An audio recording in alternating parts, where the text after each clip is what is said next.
The scent of saffron and sea salt clung to my uniform like a second skin. My feet ached inside the black flats I'd worn for the past 9 hours. The leather cracked along the sides where my toes pressed against the seams. I balanced the tray of empty espresso cups against my hip, navigating between tables draped in cream linen at Ristorante Bella Vista, where the chandeliers cast amber light over faces that never looked at servers like me.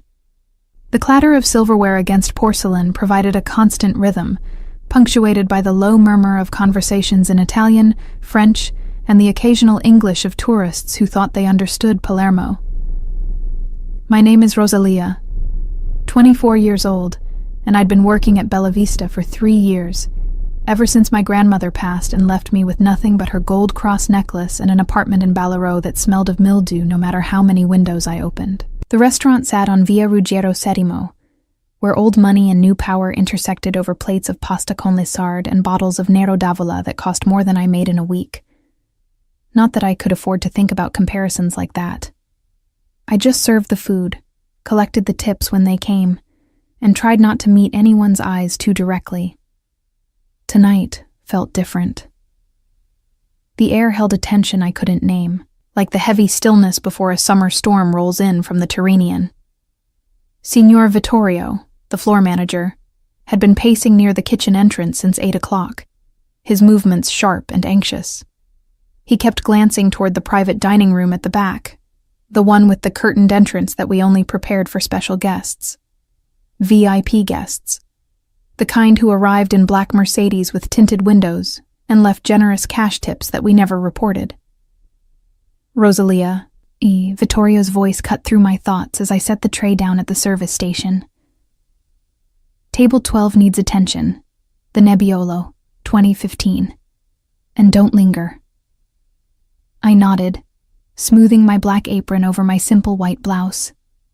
Table 12 sat in the corner, partially hidden by a marble column and a potted lemon tree that perfumed that section of the dining room. As I approached with the wine, I could see him clearly for the first time tonight. Salvatore Santoro. I knew the name before I knew the face. The way everyone in Palermo knew certain names without needing introduction. He sat with his back to the wall, as men like him always did, wearing a charcoal suit that fit him with the precision of tailored perfection. His dark hair was swept back from a face carved from Sicilian stone, all sharp angles and unreadable expressions. A gold ring gleamed on his right hand as he gestured while speaking to the 2 men seated across from him. They leaned in, listening with the deference of subordinates. I'd served him before, twice in the past year. He never looked at me directly, never spoke to me beyond necessary courtesies, and tipped exactly 20%. Nothing more, nothing less. Predictable, professional. Dangerous in ways I didn't let myself think about too carefully. Signor Santoro. I kept my voice low, respectful, as I showed him the label on the bottle. He glanced up, his dark eyes passing over me without recognition, and nodded once. I poured with steady hands despite the flutter in my chest, the wine breathing into crystal glasses that caught the light. As I turned to leave, I heard it. The phone on the table, slightly louder than it should have been. One of his men had answered it and was speaking in rapid Italian, his voice tight with urgency.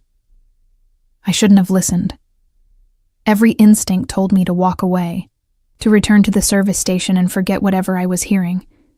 But I heard the name, Ginevra. And then I heard, La polizia, hanno la posizione, 10 minuti, forse meno. The police, they have the location. 10 minutes, maybe less. I froze behind the marble column, my pulse hammering against my ribs. Ginevra Lombardi. Everyone knew that name too. Salvatore's ex-fiancée, the woman whose family had tried to forge an alliance through marriage 2 years ago. The engagement that ended abruptly, whispered about in cafes and market stalls, never explained but always speculated upon. The man on the phone continued, his words tumbling over each other. È lei. Ginevra ha dato l'informazione ai federali. Stanno arrivando.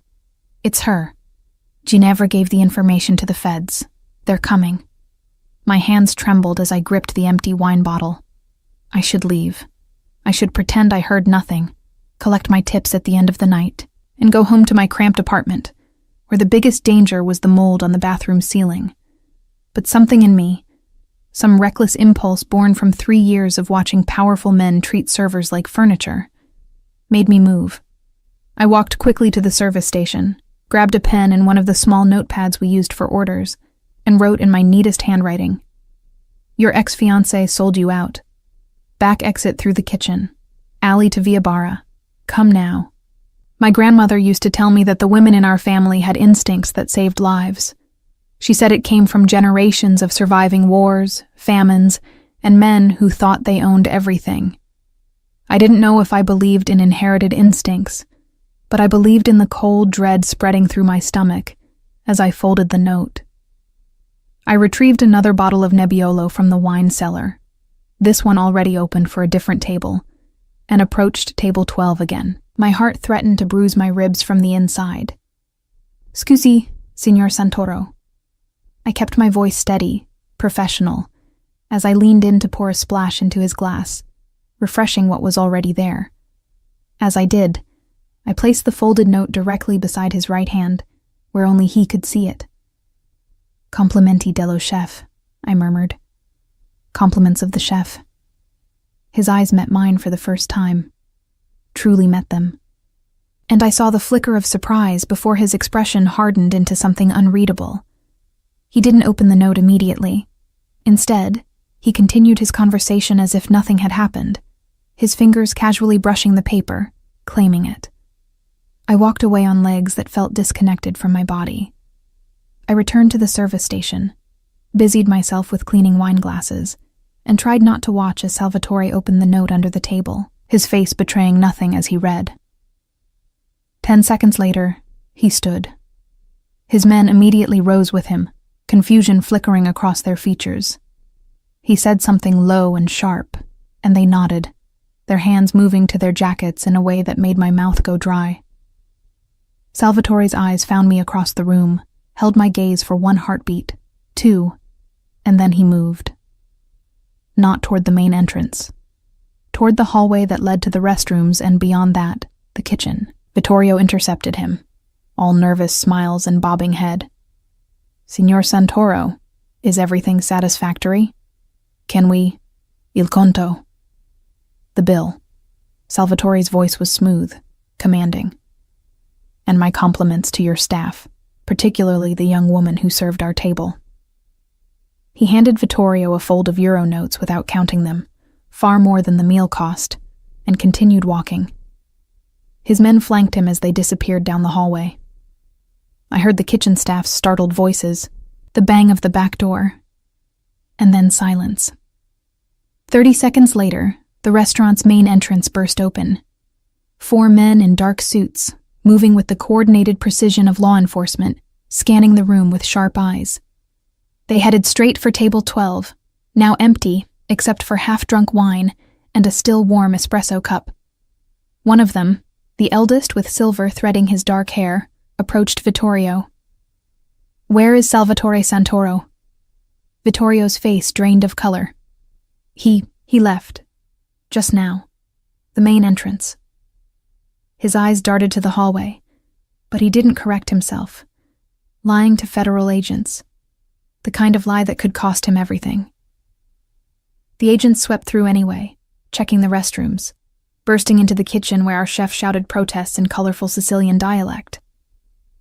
But the back door stood closed, innocuous, and they didn't think to check the alley immediately. By the time they did, Salvatore Santoro and his men would be blocks away, dissolved into the Palermo night. The restaurant descended into chaos. Agents questioned staff. Vittorio wrung his hands. Other diners whispered and stared. I continued cleaning wine glasses, my hands steady despite the adrenaline singing through my veins, my face carefully blank. One of the agents approached me. "Did you see which direction Signor Santoro went?" I met his eyes, channeling every ounce of my grandmother's stubbornness. "I saw him walk toward the restrooms, signore. I was busy with other tables. I didn't see him leave."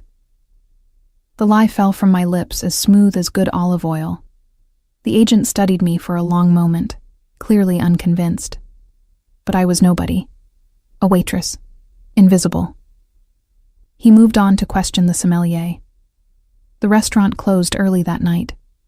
Vittorio sent us home with apologetic shrugs and promises that it wouldn't affect our pay. I walked home through streets that smelled of jasmine and exhaust, my shoes rubbing blisters into my heels, the gold cross necklace warm against my skin.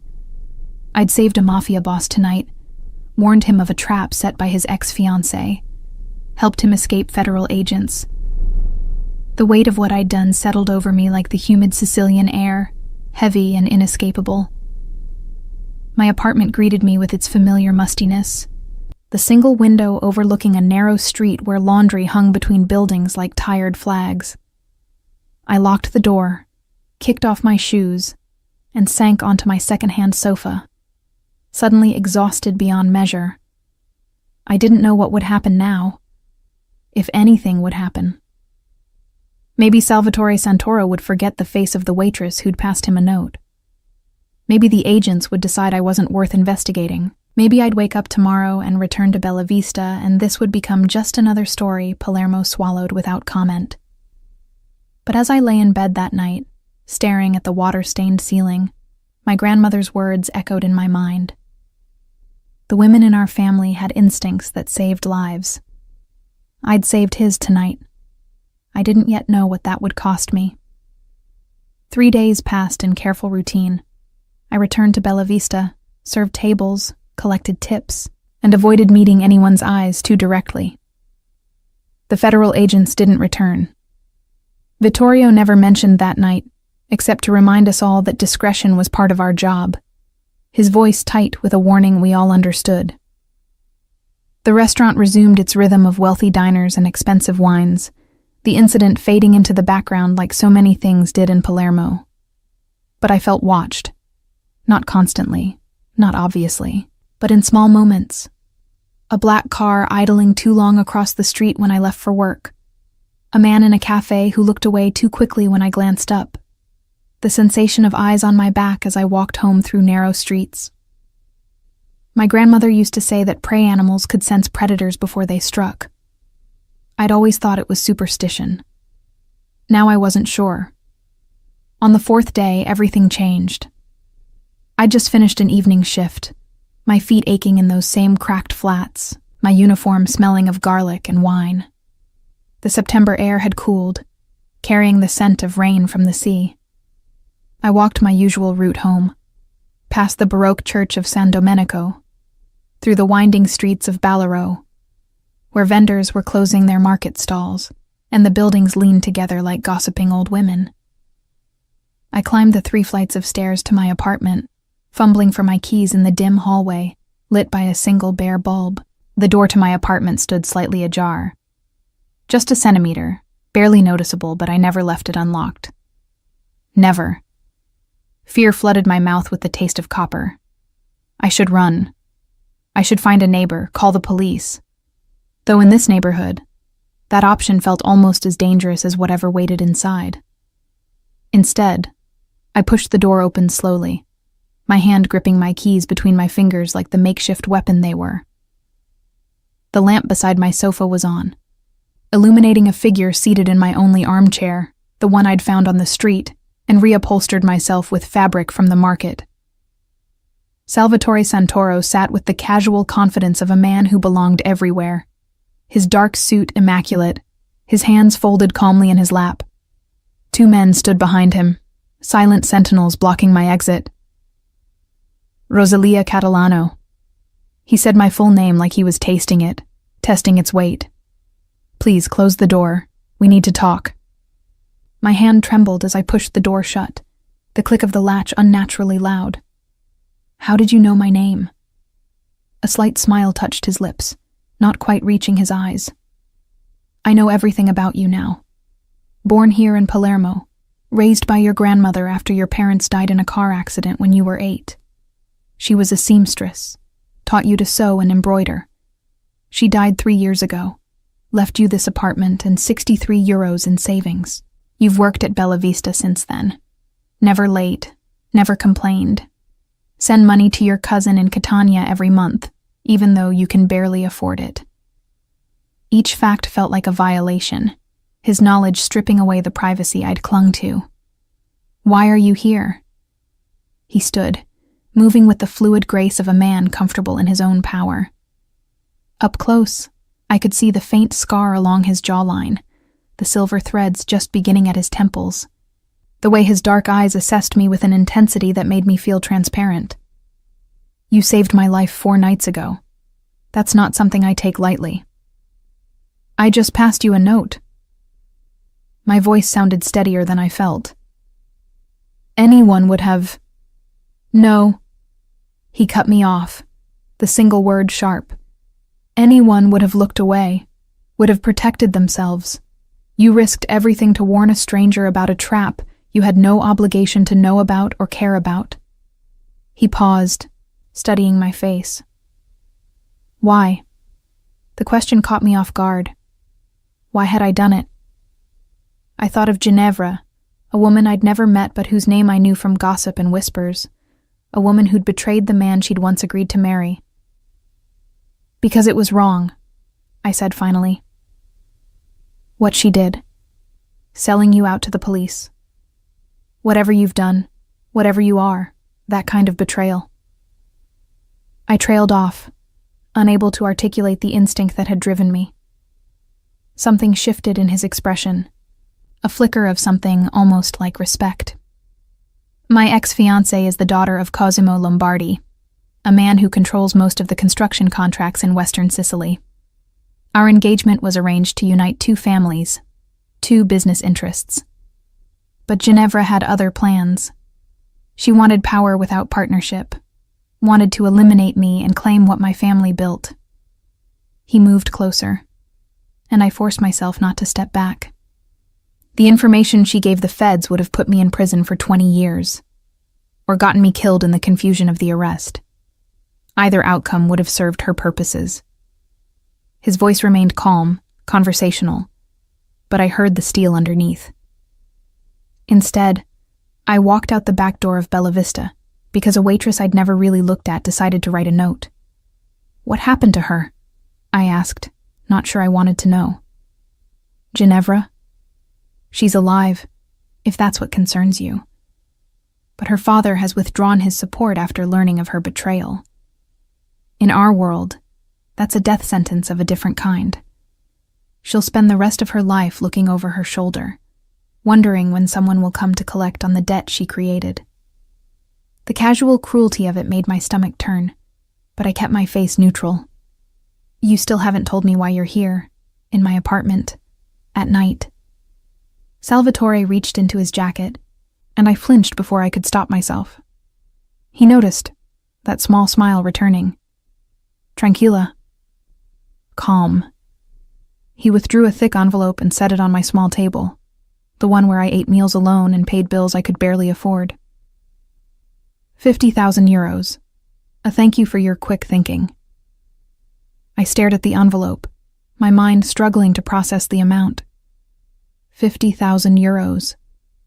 More money than I'd see in years of serving wine to people who didn't look at me. Enough to fix the mold in my bathroom, buy new shoes, send my cousin real help. Enough to change everything. I can't accept that. The words came out automatically, my grandmother's voice echoing in my head. Never take money that comes with strings attached. You can, and you will. His tone left no room for argument. But there's more. He gestured to one of his men, who stepped forward and handed him a folder. Salvatore opened it, showing me documents, photographs, official-looking papers with seals and signatures. The feds didn't give up. They're still investigating, still looking for evidence. And they've identified you as a person of interest. My blood went cold. What? One of the agents reviewed security footage from the restaurant. He saw you approach my table twice in 5 minutes with wine bottles. He saw me leave seconds after you served me the second time. He's not stupid, Rosalia. He's building a case that you were complicit, that you warned me. The room tilted. I reached for the back of the sofa to steady myself. But I didn't. I did. But I'm not involved in whatever you... I know that. You know that. But Agent Ricci doesn't care about the truth. He cares about closing his case, making arrests, advancing his career. Salvatore closed the folder, his expression serious. You're vulnerable now. Living alone, no family to protect you, working a job where you're visible and exposed. They'll pressure you to testify against me, to confirm what they suspect. And if you refuse, they'll make your life very difficult. If you cooperate, I have enemies who will make your life very short. Terror clawed up my throat. So what am I supposed to do? He stepped closer, near enough that I could smell the cedar and bergamot of his cologne, could see the gold flecks in his dark eyes. You accept my protection. You leave Bella Vista tonight. Leave this apartment. You come work for me. Work for you? I repeated, my voice hollow. Doing what? My assistant. My businesses require extensive coordination. Shipments, meetings, communications. I need someone organized, discreet, and loyal. Someone who's already proven they can think quickly under pressure. His gaze held mine. I can keep you safe, Rosalia. The feds won't touch you if you're under my protection. My enemies won't either. But you need to disappear from your old life, at least for a while. It wasn't an offer. It was a command dressed in the language of choice. I looked around my cramped apartment, at the life I'd built from nothing after my grandmother died. Small, yes. Humble, certainly. But mine. Leaving meant giving up the last threads of independence I had, meant stepping fully into a world I'd only glimpsed from the edges. And if I say no? I had to ask, even though I already knew the answer. Salvatore's expression didn't change, but something cold flickered in his eyes. Then I leave you to face the consequences of your kindness alone. The feds will come tomorrow, maybe the day after. They'll make you an offer you can't refuse, or they'll charge you with obstruction. Either way, your quiet life ends, and you'll have no protection from the people who want to hurt me by hurting anyone connected to me. The trap closed around me with the soft finality of a silk noose. I'd saved his life, and now that single act of instinct had bound us together in ways I couldn't escape. I thought of my grandmother's gold cross around my neck, wondered what she would tell me to do.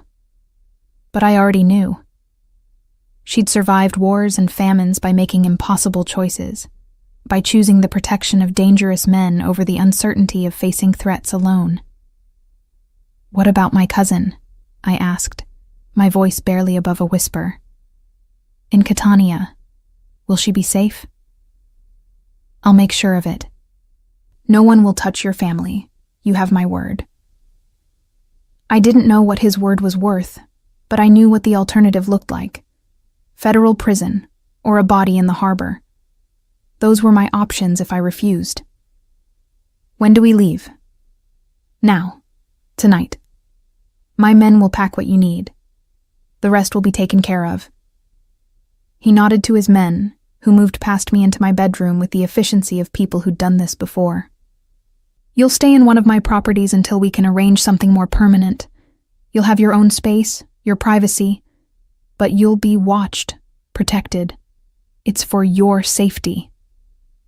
Protected, watched, prisoner. The words meant the same thing, dressed in different intentions.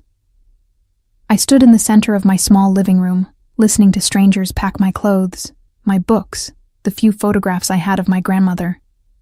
My old life being dismantled in real time, while Salvatore Santoro waited with the patience of a man who always got what he wanted. One more thing, he said, as his men emerged with my single suitcase and a box of possessions. The note you wrote. Your ex-fiancé sold you out. How did you know to use those specific words? I met his eyes, drawing on reserves of courage I didn't know I possessed. Because betrayal is the worst crime, worse than whatever laws you've broken, and I thought you'd want to know who your real enemy was." For the first time, his smile reached his eyes. It transformed his face, made him look younger, almost approachable. Almost. "You were right, and that's why you'll be invaluable to me, Rosalia Catalano. You understand loyalty." He offered his hand, and after a moment's hesitation, I took it. His grip was warm, firm, the gold ring on his finger pressing against my palm. A handshake that sealed a bargain I didn't fully understand but couldn't refuse. As I followed him down the 3 flights of stairs and into the waiting black Mercedes, leaving behind the only home I'd known, I touched my grandmother's cross for luck.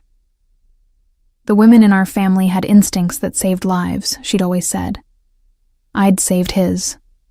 Now I could only hope that decision wouldn't destroy mine.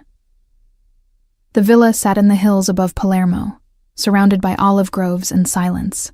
It was beautiful in a way that made my chest ache. Whitewashed walls covered in bougainvillea, terracotta tiles warm under bare feet, views of the sea that stretched to Africa. My room was larger than my entire apartment had been, with a bed dressed in linen that smelled of lavender and a bathroom with marble counters and water pressure that didn't sputter. A gilded cage, spacious and lovely, and locked. Not that there were actual locks. I could walk the grounds during the day, swim in the pool, sit in the garden where lemon trees grew heavy with fruit. But the gates were guarded, the perimeter monitored, and the understanding was clear. I was here for my protection, and my protection meant I wasn't free to leave. The first week passed in a haze of adjustment. Salvatore was gone most days, conducting business I wasn't privy to, returning in the evenings to review documents and make calls in rapid Italian mixed with Sicilian dialect.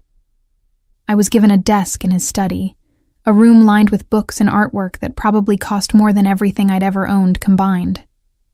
My job was exactly what he'd described: coordinating schedules, managing communications, organizing shipments of what he called antiquities, but never let me examine too closely. His business, I learned through careful observation, revolved around art and historical artifacts. Sicilian ceramics, Greek amphorae, Roman statues excavated from private sites and sold to collectors across Europe. Some of it was legal, licensed through proper channels. Some of it existed in the gray spaces where legality bent around money and influence. And some, I suspected, crossed lines that would put him back in the Fed's crosshairs if they ever found proof. I didn't ask questions. That was the first rule of survival in Salvatore's world. See what you needed to see, ignore what you didn't, and never, ever volunteer to know more than required. But on the 8th day, curiosity got the better of me. I was alone in the study, organizing files of shipping manifests, when I found a folder tucked between ledgers. Inside were photographs, Salvatore, younger, maybe late 20s, standing beside a beautiful woman in a white dress. She had dark hair and sharp cheekbones, a smile that didn't quite reach her eyes. Behind them, an older couple who shared Salvatore's features. His parents, I realized. That was taken 14 years ago. His voice startled me. I hadn't heard him enter. He stood in the doorway, his jacket slung over one shoulder, his shirt sleeves rolled to his elbows. It was the most casual I'd seen him, and it made him look younger, more human. I closed the folder quickly, shame heating my face. I'm sorry. I didn't mean to. It's fine. He crossed the room, taking the folder from my hands and studying the photograph himself. My engagement party. My parents insisted on celebrating before the wedding could be planned. They liked Ginevra, thought she came from a good family. His voice carried no emotion, just statement of fact. They died 6 months later. Car accident on the autostrada, a truck that lost control and crossed the median. I'm so sorry. The words felt inadequate, but I didn't know what else to say. He set the folder down, his fingers lingering on the photograph. The federal investigation later suggested the truck didn't lose control, that it was aimed, but they could never prove it, and my family decided not to pursue it. He looked at me then. his dark eyes holding a pain he quickly shuddered. That's when I learned that in our world, even family isn't sacred. That power makes you a target, and love makes you vulnerable. Is that why you never married Ginevra? The question escaped before I could stop it. A bitter smile touched his lips. I never trusted her enough to marry her. My parents' deaths taught me to question everyone's motives, to see the angles people play. Ginevra wanted the alliance, wanted the connections my name provided. But she didn't want me. Not really. And when she saw an opportunity to take what I'd built, without the inconvenience of sharing it. He trailed off, shrugging. You know how that ended. With me passing you a note. I said it softly, the weight of that night still heavy between us. With you saving my life. He corrected, his gaze intense. Do you know what that means in my world, Rosalia? A life debt. It's not something easily repaid or forgotten. You've already repaid it. The money, the protection. Money is nothing. Protection is self-interest. If the feds charge you, they might flip you against me. But what you did that night, warning a stranger at risk to yourself, that kind of loyalty is rare. Priceless. He moved closer, close enough that I could see the faint stubble along his jaw, the tired lines around his eyes that spoke of sleepless nights. I need people I can trust, Rosalia. My world is built on alliances that shift like sand, partnerships that dissolve when convenient. You've already proven yourself more loyal than people I've known for decades. The intensity of his focus made my skin prickle with awareness. I just did what felt right. Exactly. He reached out, his fingers brushing the gold cross at my throat, the one piece of my grandmother I'd brought with me. Your grandmother taught you well. Honor, loyalty, instinct. Those are the qualities that keep you alive when everything else fails. His touch lingered, warm against my collarbone, and I felt something shift in the air between us. Not attraction exactly. Or not just attraction, but recognition.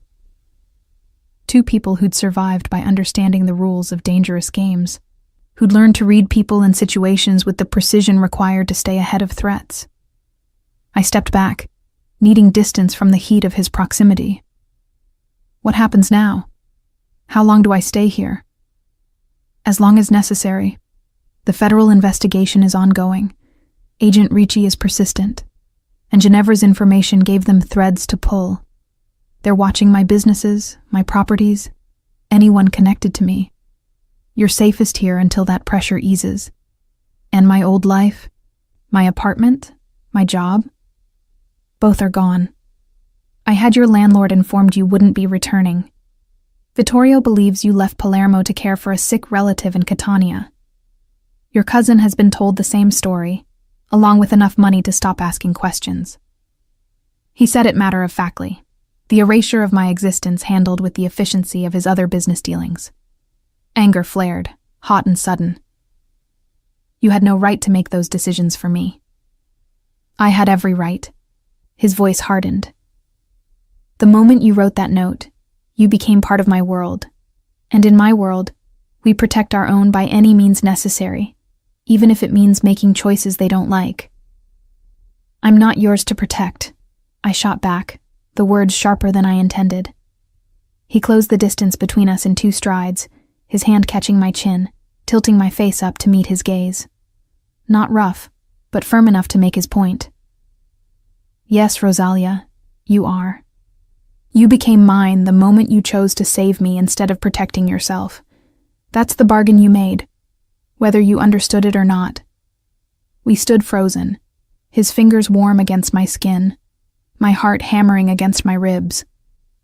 I should have been afraid, should have pulled away, put professional distance between myself and this man who'd rearranged my entire life. But I wasn't afraid. I was furious. And beneath the fury, something else stirred. A dark curiosity about what it meant to belong to someone like Salvatore Santoro. I won't be your prisoner. I said it quietly, but with steel underneath. His thumb brushed along my jawline, a gesture too intimate for employer and employee, too calculated to be accidental.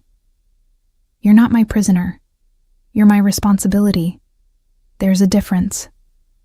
Not from where I'm standing. He smiled then, a real smile that made him devastatingly handsome. Then perhaps we need to adjust your perspective. He released me, stepping back, the professional mask sliding into place. Tomorrow, you'll accompany me to a meeting in Trapani. I need someone I trust to take notes, to observe the people we're dealing with. Consider it your first real assignment. What kind of meeting? I asked, trying to steady my breathing. The kind where reading the room might save lives, including ours. He moved to his desk, pulling out a file and handing it to me. Study these profiles tonight. Know who we're meeting with, their interests, their weaknesses. And Rosalia? He waited until I met his eyes. In my world, information is currency. What you learn tomorrow stays between us. Understood? I took the file, its weight substantial in my hands. Understood. As I left the study, my legs unsteady beneath me, I realized the ground had shifted again. I wasn't just hiding in Salvatore's villa, waiting for the threat to pass. I was being drawn deeper into his world, given responsibilities that went beyond organizing schedules and managing communications. He was testing me, seeing if the loyalty I'd shown that night at Bella Vista could extend further, deeper, into the shadows where his real business lived. That night, I lay in my too large bed, studying the profiles he'd given me. Men with dangerous reputations, businesses that fronted for darker dealings, connections that spanned continents. And tomorrow, I'd sit across from them, taking notes while Salvatore negotiated deals I only partially understood. My grandmother's cross rested against my heart, a reminder of where I came from.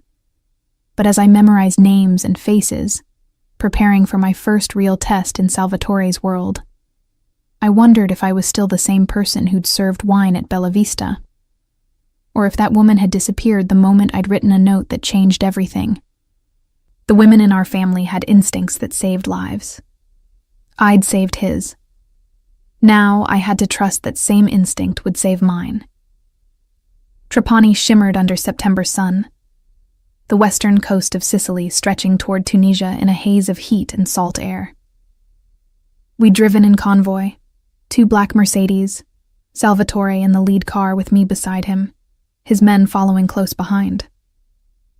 The meeting was scheduled at a restaurant overlooking the harbor, the kind of place where fishermen sold their catch and tourists ate grilled swordfish without understanding the conversations happening in the private rooms upstairs. I wore a navy dress Salvatore had provided, simple but elegant, with a notebook and pen that felt inadequate for whatever I was about to witness. He'd briefed me during the drive, his voice low and measured as he explained the players. Luca Moretti controls shipping routes from North Africa. We need his cooperation to move certain items through his ports without excessive inspection. Salvatore's hands were steady on the wheel, his eyes hidden behind dark sunglasses. He's reasonable, but greedy. He'll try to increase his percentage.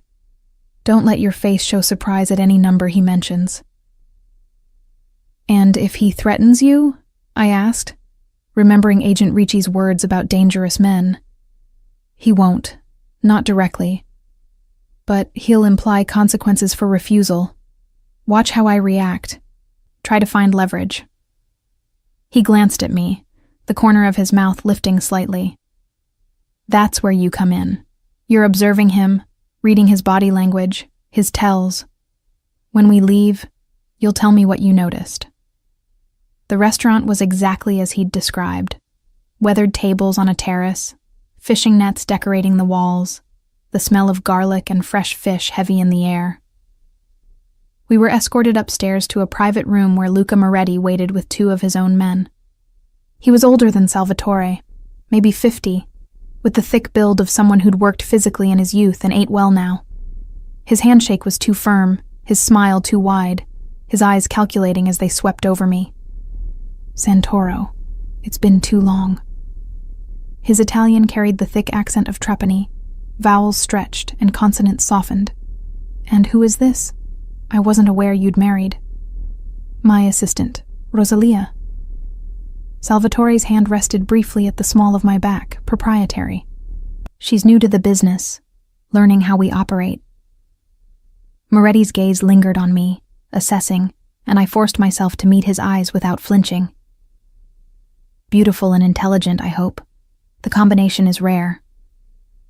Rare enough that I trust her with sensitive matters. Salvatore's voice carried an edge, a warning. Shall we begin? They settled at the table, and I took my seat slightly behind Salvatore, notebook open, pen ready. The conversation began cordially. Pleasantries about the fishing season, the tourist economy, the way Trapani had changed over the years. Then it shifted, becoming coded, layered with meanings I had to work to follow.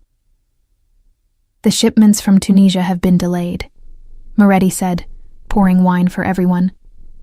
Port inspections have increased.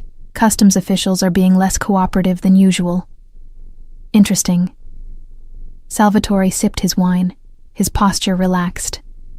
I was under the impression your relationship with customs was well established. It is. But someone has been making noise, asking questions, paying officials to look more carefully at certain manifests.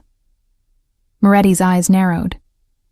Someone who wants to disrupt our arrangement. Do you know who? I asked, the question escaping before I could stop myself.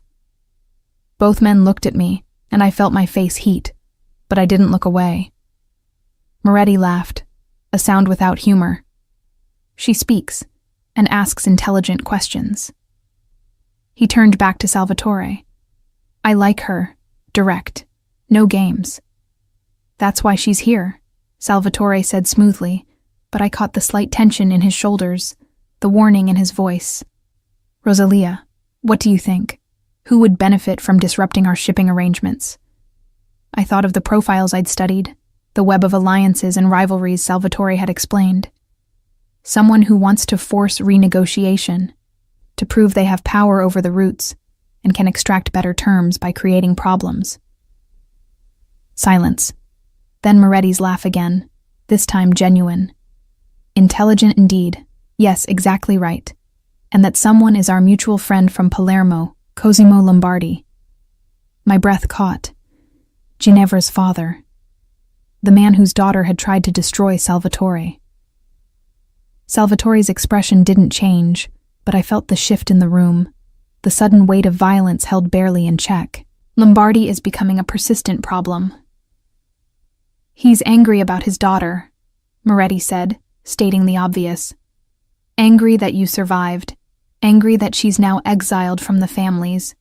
He blames you for her disgrace. I blame her for her betrayal. Salvatore's voice was cold, final.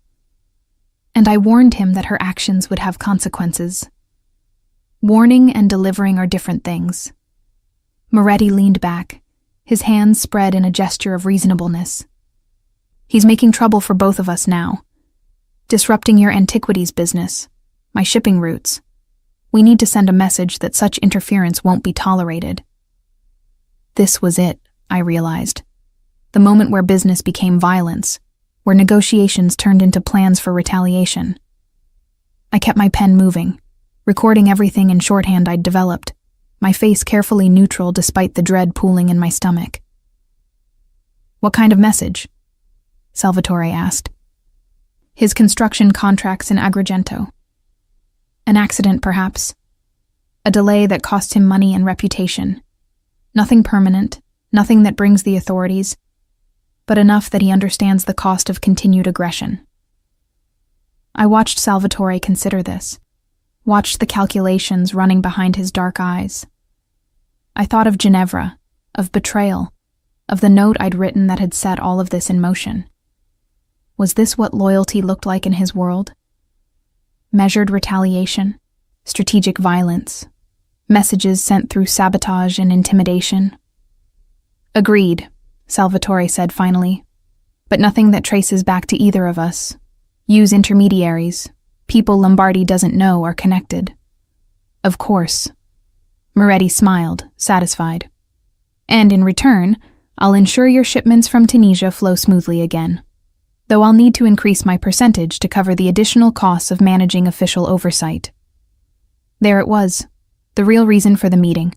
Creating a problem, offering a solution, extracting payment for fixing what may never have been broken. I watched Salvatore negotiate, his voice calm and firm as he bargained Moretti down from 15% to 8%, the two men sparring with numbers and implications, until they reached an agreement that left both appearing satisfied. The meeting ended with handshakes and promises, Moretti kissing my hand with exaggerated gallantry before we left. In the car, silence stretched between us as Salvatore navigated the coastal road back toward Palermo, his expression thoughtful. "So?" he asked finally. "What did you observe?" I chose my words carefully.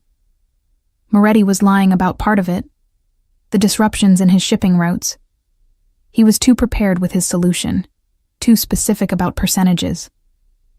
I think he created the problem himself, or exaggerated its scope to justify raising his fees. Salvatore's hands tightened slightly on the wheel, then relaxed.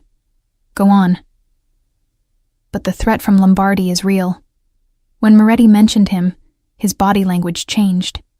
He was genuinely angry, maybe even worried, so he used a real problem to mask his opportunism. "And the solution we agreed to? The accident in Agrigento?" I hesitated, then answered honestly. "It protects your business interests, but it also continues a cycle of retaliation that won't end until someone escalates beyond property damage." Salvatore pulled the car to the side of the road, the sea crashing against rocks below us, the sun beginning its descent toward the horizon. He turned to face me, his expression unreadable. "You disapprove." "It's not my place to approve or disapprove," I said carefully. "I'm here to observe and advise, not to judge." "But you do judge. I can see it in your eyes." He reached out, his fingers catching my chin again in that gesture that had become familiar. "You think I'm a bad man, Rosalia. That I do bad things. I think you're a complicated man who operates in a world with different rules than the one I knew." I met his gaze, refusing to look away. "And I think you're trying to survive in that world the only way you know how." Something shifted in his expression, a vulnerability I hadn't expected. My parents were good people. They ran a legitimate business, paid their taxes, donated to churches and charities, and they were murdered for it, because someone saw weakness in their goodness. His thumb brushed along my jaw, the touch gentle despite the hardness in his voice. I learned that survival requires strength, requires being willing to do things good people won't do. That doesn't make me happy, but it keeps me alive. "And what about the people who work for you, who trust you?" I thought of myself, of the choice I'd made that night at Bella Vista. What happens to us when survival requires sacrificing those who've been loyal? He was quiet for a long moment, the only sound the crash of waves and the distant cry of gulls. "That's why I need you, Rosalia. To remind me where the lines are, to tell me when I'm crossing from necessary to cruel." His hand fell away, and he turned back to the wheel, pulling onto the road again. "Your grandmother taught you honor and loyalty. My world has tried to beat those qualities out of me. Maybe together we can find balance." The rest of the drive passed in contemplative silence. I watched the landscape change from rocky coastline to olive groves, from the wild beauty of western Sicily to the crowded edges of Palermo. And I thought about what Salvatore had said, about balance, about honor in a dishonorable world. That night, back in the villa, I found a package on my bed. Inside was a gold bracelet, delicate and simple, with a small charm in the shape of a lemon, symbol of Sicily, of home. No note, but I knew it was from Salvatore. A thank you for today, for passing his test, for beginning to understand the impossible choices his world demanded. I fastened it around my wrist, the gold warm against my skin, and thought about the meeting in Trapani, about Luca Moretti's opportunism, about Lombardi's coming troubles, about the note I'd written weeks ago that had started all of this. The women in our family had instincts that saved lives, but no one had told me what happened after you saved a life, when that person drew you deeper into their world, when survival meant accepting moral compromises you'd never imagined making. I touched my grandmother's cross with one hand, the new bracelet with the other, caught between the innocence of my past and the complicated reality of my present. And I wondered if there was truly balance to be found, or if Salvatore and I were both just falling, hoping we'd catch each other before we hit the ground. 2 years passed like water through fingers, sometimes slow, pooling in moments of unexpected peace, sometimes rushing forward with violence that left me breathless. I was 26 now, no longer the uncertain waitress who'd scribbled a warning on a napkin. Salvatore was 36, his hair showing more silver at the temples, lines deepening around his eyes from the weight of an empire built on antiquities and influence. I'd become indispensable to him, not just as an assistant, though I still managed his schedules and communications, but as something more, advisor, confidant, the person he trusted to see the angles he might miss. I attended meetings from Trapani to Catania, learned to read the subtle tells of dangerous men, to negotiate in the language of implication and threat. I'd witnessed things I never spoke of, turned away from violence I couldn't prevent, made myself complicit in choices that haunted my sleep. But I was alive, protected. And somewhere along the way, the cage had stopped feeling like a prison and started feeling like the only safe place in a dangerous world. The villa had become home. I had my own suite now in a separate wing, with a sitting room where I kept books and photographs, a balcony overlooking olive groves that stretched to the sea. Salvatore had given me freedom within boundaries. I could visit my cousin in Catania with guards, shop in Palermo with surveillance, walk the grounds at any hour without asking permission. The federal investigation had stalled and eventually closed without charges, Agent Ricci reassigned to another case. Ginevra had disappeared completely, some said to South America, others to the bottom of the Mediterranean. I didn't ask. Cosimo Lombardi was dead, killed in an accident at one of his construction sites in Agrigento. The official investigation ruled it structural failure, poor safety protocols, criminal negligence. But I'd been in the room when Salvatore and Moretti planned that accident, when they'd decided the message needed to be permanent. I'd written the notes, filed them away, and tried not to think about the widow and 3 children who mourned a father whose death I'd helped document. This was the cost of survival in Salvatore's world, and I'd paid it. But something else had happened over those 2 years, something we'd both been fighting and denying and circling around like wary animals. The professional distance between us had eroded, worn away by proximity and shared danger, and moments of vulnerability neither of us had expected. Late nights in his study, reviewing contracts and strategies, our hands brushing as we passed documents. Morning coffee on the terrace, talking about everything except business. His love of Renaissance art, my grandmother's stories of wartime Sicily, the way sunlight looked different depending on the season. Quiet car rides returning from meetings, his hand finding mine when the road was dark and empty, the touch lasting longer each time. He never pushed, never used his power to demand what I wasn't ready to give. But the wanting was there, visible in the way his eyes followed me across rooms, in the careful distance he maintained as if afraid he'd lose control if he got too close. And I wanted to, God help me, wanted this dangerous man who'd rearranged my life, who protected me with the same fierce possessiveness he showed his empire, who looked at me like I was something precious instead of just useful. Everything changed during a trip to Taormina. We'd gone to meet with a collector interested in a significant acquisition. a Roman bronze recovered from a private excavation near Syracuse. Salvatore wanted my assessment of the buyer's legitimacy, my instinct about whether the transaction was genuine or a setup. The meeting went well. The collector was an elderly professor with more money than sense, eager to add the bronze to his private collection, asking no questions about provenance. Salvatore negotiated a price that made even me blink at the number of zeros, and we concluded the deal over aperitivos overlooking the Greek theater with Mount Etna smoking in the distance. "We should stay tonight," Salvatore said as we left the professor's villa, the sky turning gold with sunset. "Celebrate. We've earned it." I should have said no.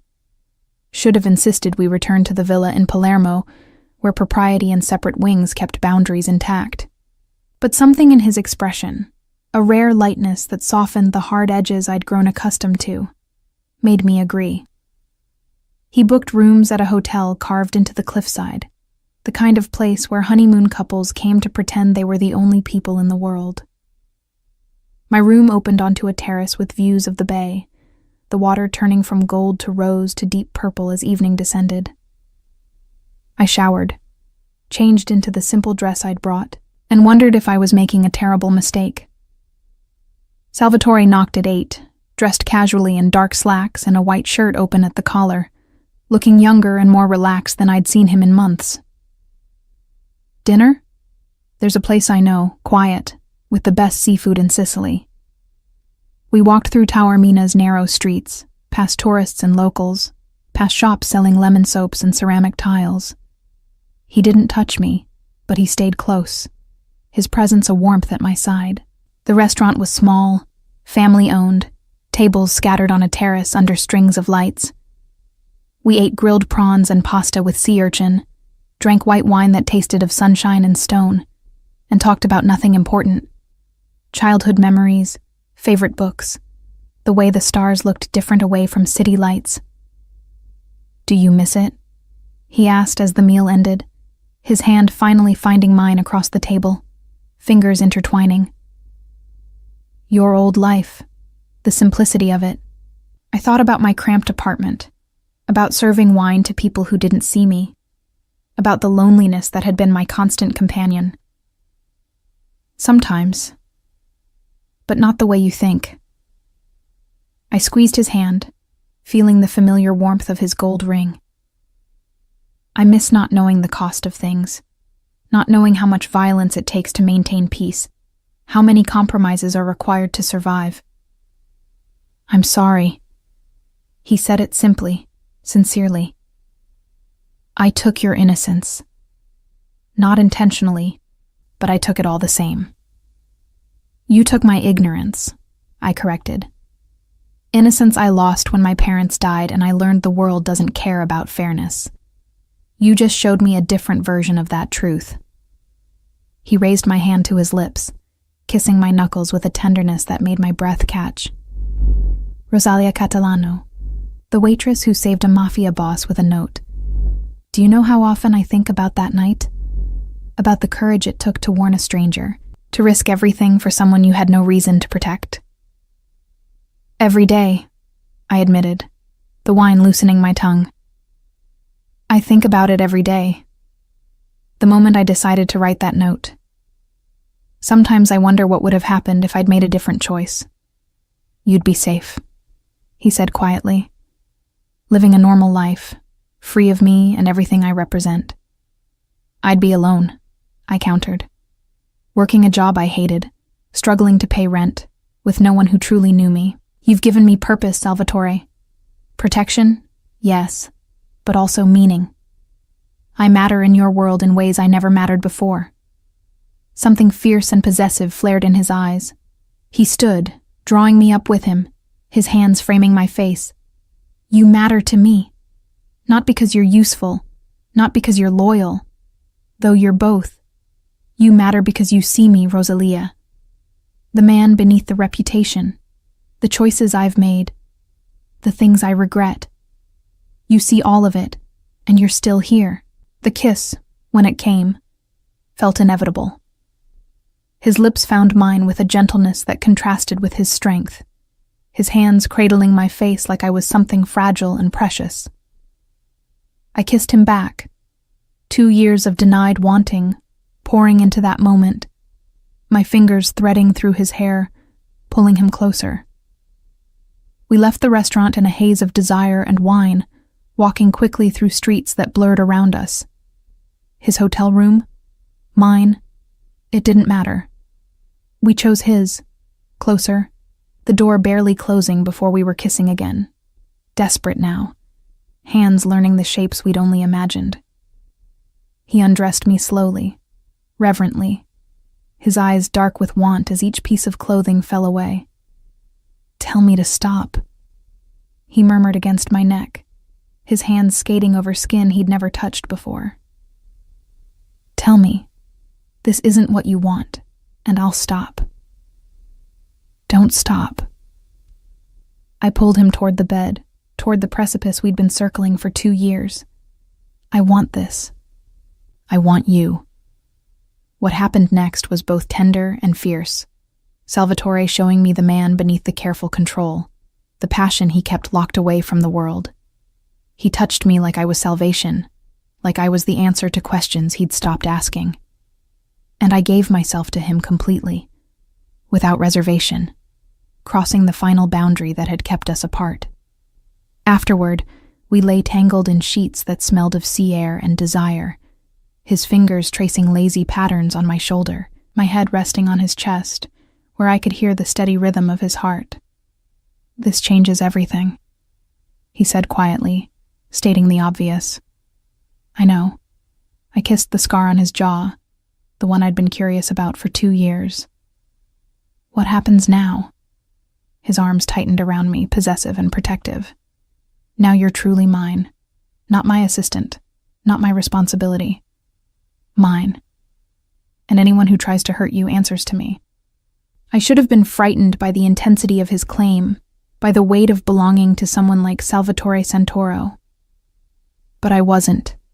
I was home finally, in a way I'd never been in that cramped apartment or even my grandmother's house. Home in the arms of a dangerous man who'd shown me the truth about the world, and somehow, impossibly, learned to love me anyway. "Yours." I agreed, sealing the promise with a kiss. "But you're mine too, Salvatore. That's the bargain. Complete possession or none at all." He laughed, the sound rich and genuine. "Deal." Though I think I got the better end of it. We made love again as dawn broke over the Mediterranean, slower this time, learning each other with the patience of people who knew they had time. And when we finally fell asleep, wrapped around each other, I dreamed not of the violence I'd witnessed, or the choices I regretted, but of olive groves and lemon trees, of a future that somehow, against all odds, looked like happiness. The women in our family had instincts that saved lives. I'd saved his with a note. He'd saved mine by showing me I was stronger than I'd known, that love could exist even in the darkest places, that home wasn't a location but a person who saw all of you and chose you anyway. I'd started as his prisoner. I'd become his partner. And now, finally, I was his. Completely, irrevocably, by choice. 3 months after Taormina, our fragile peace shattered. I was 27 when they took me, Salvatore 37, and the world we'd built came apart with brutal efficiency. It happened in Mondello, the beach town just outside Palermo, where I'd gone with Elena, the villa's housekeeper who'd become something like a friend. She'd insisted I needed an afternoon away from business, from the weight of Salvatore's world. Just gelato and shopping and the simple pleasure of walking barefoot on sand. I should have brought more security. Salvatore's standing order was 2 guards minimum whenever I left the villa. But Elena and I had only taken Marco, one of the younger men, and the beach was crowded with families and tourists. Safe. Normal. A moment to remember what ordinary life felt like. They struck while I was alone. Marco distracted by Elena at a beachside cafe, me browsing postcards at a small shop. 3 men, professional and fast, a cloth over my mouth that smelled of chemicals, my vision tunneling to black before I could scream.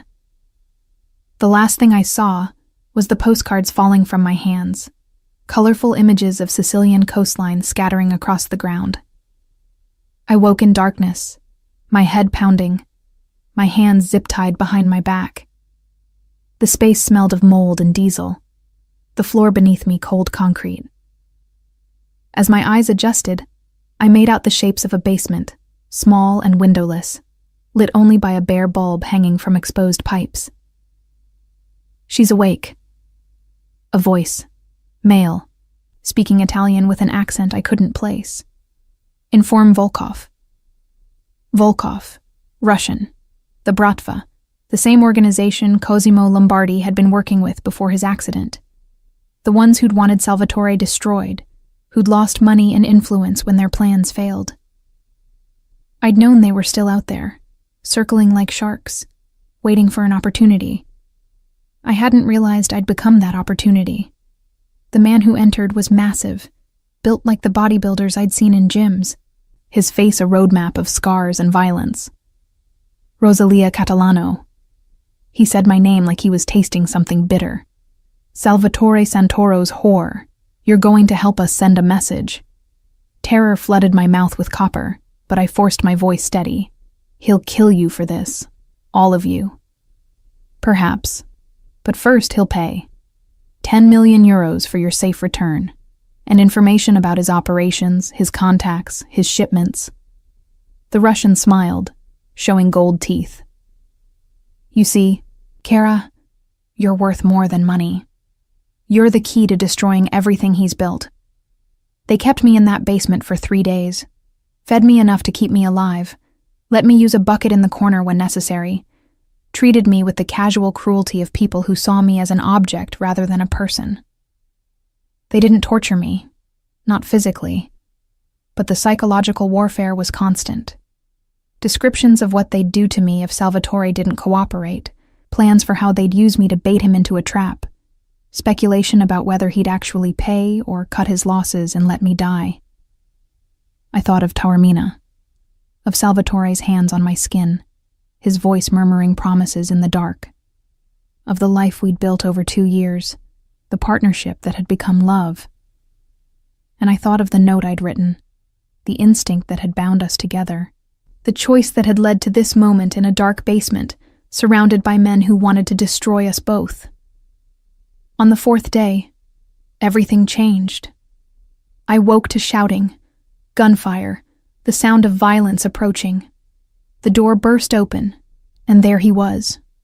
Salvatore, dressed in black, a gun in his hand, his face a mask of cold fury. Behind him, his men swept through the building with military precision, eliminating threats with the efficiency of people trained for exactly this kind of operation.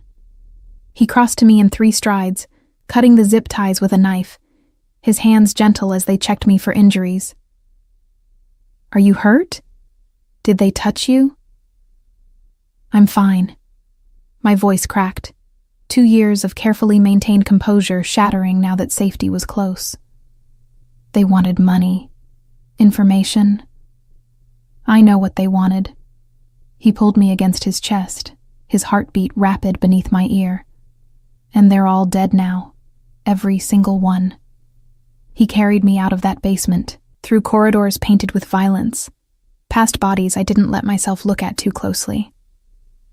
Outside, dawn was breaking over Palermo, the sky turning gold and rose, and I realized they'd held me somewhere in the industrial district, one of dozens of abandoned warehouses that dotted the waterfront.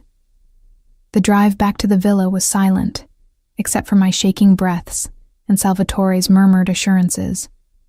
He held me the entire way, his arms tight around me, his jaw set with barely controlled rage. When we arrived, he carried me inside despite my protests that I could walk, took me directly to his room, and sat me on the edge of his bed while he examined every inch of me for injuries. "I should have protected you better." His voice was raw, broken in a way I'd never heard. "Should have seen this coming, should have... You saved me." I caught his face in my hands, forcing him to meet my eyes. "Salvatore, you came for me. You found me. Of course I came for you.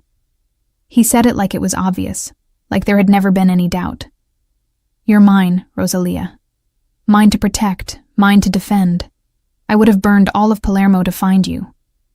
I believed him. I'd seen the bodies, the efficiency of the rescue, the cold calculation with which he'd eliminated every threat. What happens now? His expression hardened. War. The Bratva declared war when they took you. Now I finish it. What followed was 3 weeks of violence that shook Sicily's criminal underworld. Salvatore moved against the Russian organization with methodical precision, dismantling their operations piece by piece. Shipments seized, warehouses raided, contacts arrested or eliminated. He worked with calculated fury, and I saw a side of him I'd only glimpsed before, the ruthless strategist who'd built an empire on the ruins of his enemies. I insisted on being part of it, on attending the meetings where plans were made, on reviewing the intelligence, on using my instincts to identify weak points in the Bratva's network. It was my kidnapping that had started this war. I refused to be simply the victim who cowered while men fought over me. You should rest. Salvatore told me one night, 2 weeks into the campaign, his study scattered with maps and photographs and reports. Recover from what happened. I'll recover by helping you end this. I stood beside him, my hand finding his on the desk. I'm not fragile, Salvatore. I'm angry. And I want them to know that taking me was the worst mistake they ever made. He looked at me with something like pride, like love, like recognition that I was exactly who he needed me to be. My fierce Rosalia, what did I do to deserve you? You saw me, I said simply. When I was invisible to everyone else, you saw me, and you gave me purpose. The war ended when Salvatore eliminated Dmitry Volkov personally, the man who'd ordered my kidnapping. I wasn't there. He'd refused to let me anywhere near that final confrontation, but I saw him after. Saw the blood on his clothes, the grim satisfaction in his eyes, the way his hands shook slightly as he washed them clean. It's done, he said, pulling me into his arms. They're finished. You're safe. But safe wasn't enough anymore. The kidnapping had proven that Palermo would never truly be secure, that enemies would always circle, waiting for opportunities. We need to leave, I said quietly. Start over somewhere they can't find us. He didn't argue. Within a week, we'd arranged everything. The villa sold to a front company, his businesses in Sicily transferred to trusted lieutenants, our existence erased from official records. We fled to Sardinia, to a remote property on the Costa Smeralda, where crystalline water met white sand, and the nearest neighbor was kilometers away. We spent 3 years there, from my 27 to 30, his 37 to 40. Years of healing, of learning to be something other than boss and assistant, criminal and accomplice. We were simply Salvatore and Rosalia, 2 people who'd survived hell together and chosen to build something new from the ashes. He taught me about art and history, the legitimate passion that had drawn him to the antiquities business before it became a cover for darker dealings. I taught him about normal life, about grocery shopping and cooking meals, and the simple pleasure of days without violence. We walked on beaches, swam in water so clear you could see schools of fish darting below, made love in a bed that faced the sea and woke to sunlight streaming through windows we didn't need to cover for security. It wasn't perfect. He still had nightmares about finding me too late, about that basement. I still flinched at sudden movements, still felt my pulse spike when strangers approached too quickly. But we healed each other, slowly, with patience and love, and the understanding that came from shared trauma. On our 3rd anniversary of leaving Palermo, Salvatore proposed. Not with fanfare or elaborate planning, but simply, during a walk at sunset, the sky painted in shades of gold and crimson. Marry me. He said it like a question and a statement, like he already knew the answer. Not because you're mine, though you are. Not because I've claimed you, though I have. But because I choose you, Rosalia. Every day, every moment. Choose me too. I said yes. Of course I said yes. We married in a small church in the hills above our villa, just the two of us and the priest, who didn't ask questions. I wore a simple white dress, held a bouquet of wild rosemary and bougainvillea. He wore a dark suit and the gold ring he'd always worn, adding a matching band that symbolized promises we'd already been keeping for years. When he kissed me, sealing vows spoken in the language of his ancestors, I felt my grandmother's presence, her approval, her understanding that sometimes love comes from the most unexpected places. After 3 years of exile, we returned to Palermo, not to the criminal empire Salvatore had left behind, but to something new. Using the money he'd accumulated over decades, legitimately invested and carefully laundered, we bought a historic hotel in the city center, restored it with art and antiques he'd collected, legal now, purchased through proper channels, opened it as a luxury destination for travelers who appreciated beauty and history and didn't ask too many questions about the owner's past. The hotel succeeded beyond our expectations. Salvatore's eye for quality and my organizational skills proved as effective in legitimate business as they had in criminal enterprises. We hired staff, built relationships with local suppliers, became part of Palermo's respectable business community. We were invited to charity galas, served on boards, donated to churches and schools. And at night, we returned to a penthouse above the hotel, to a space we designed together, to a life that was ours by choice rather than necessity. We were Salvatore and Rosalia Santoro, husband and wife, business partners, survivors of a journey that had started with a note scribbled on a napkin and ended with a love neither of us had expected to find. Sometimes, late at night when we sat on our terrace overlooking Palermo's lights, Salvatore would trace the gold bracelet on my wrist, the one with the lemon charm he'd given me after my first test in Trapani. "Do you ever regret it?" he'd ask. The note, the choice that started everything. And I'd think about that night at Bella Vista, about being invisible, alone, exhausted, about the instinct that had made me write a warning to a dangerous stranger, about everything that followed, the kidnapping, the violence, the impossible choices, but also the love, the partnership, the life we'd built from ashes and blood. "Never," I'd tell him, meaning it. Not for a single moment. The women in our family had instincts that saved lives. I'd saved his with a note. He'd saved mine by giving me purpose and protection and love. We'd saved each other. Really. Over and over. Until we weren't just surviving, but living. Until we weren't just bound by circumstances, but by choice. And that choice, made again every day, was the truest thing I'd ever known.